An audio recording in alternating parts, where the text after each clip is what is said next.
الرحیم۔ آج کی آیت میں ہم سورہ بقرہ کی جو آیت ہے 103 سے آنورڈ 110 تک ہم ترجمے کے ساتھ پڑھیں گے کہ اللہ تعالیٰ قرآن میں کیا فرماتا ہے۔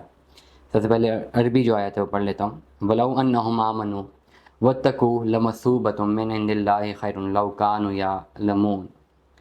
ترجمہ ایسا کچھ یوں ہے، اور اگر وہ ایمان لاتے اور اللہ سے ڈرتے تو اللہ کے یہاں معاوضہ زیادہ اچھا ہوتا۔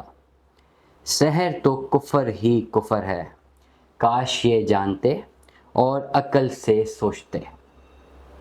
اے مومنو، اپنے نبی سے لفظ رانا نہ کہا کرو، انظر نہ کہا کرو، اور اچھی طرح سن لو، اور کافرین کے لیے تو بڑا دردناک عذاب ہے۔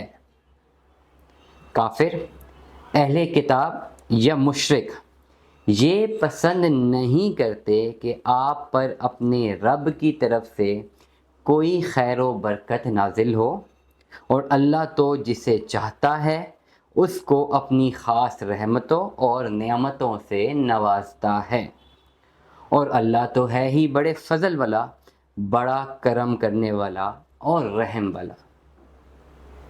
ہم جو آیات منسوخ کر دیتے ہیں یا فراموش کر دیتے ہیں تو ہم اس سے بہتر یا ویسی ہی دوسری آیت نازل کر دیتے ہیں۔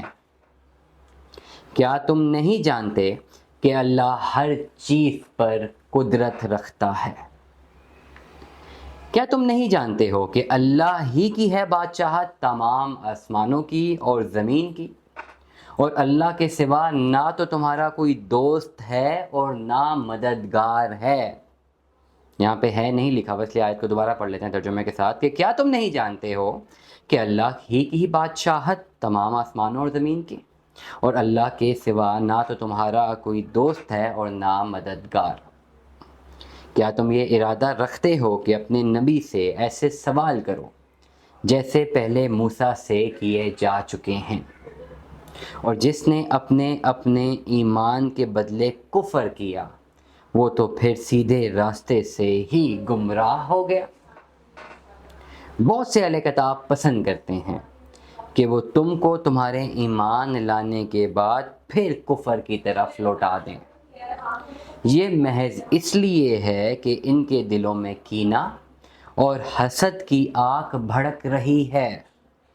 یہ اس کے بعد ہے جب کہ حق ان پر ظاہر ہو چکا ہے، تو تم معاف کر دو اور درگزر کرو یہاں تک کہ اللہ اپنا حکم نازل کرے۔ بلا شبہ اللہ ہر چیز پر قدرت رکھتا ہے، اور نماز پوری پابندی سے برابر ادا کرتے رہو اور زکوٰۃ دیتے رہو، اور جو نیکی اپنے لیے کر چکے ہوگے وہ تم اللہ کے ہاں پاؤ گے۔ بلا شبہ اللہ تمہارے اعمال خوب دیکھ رہا ہے۔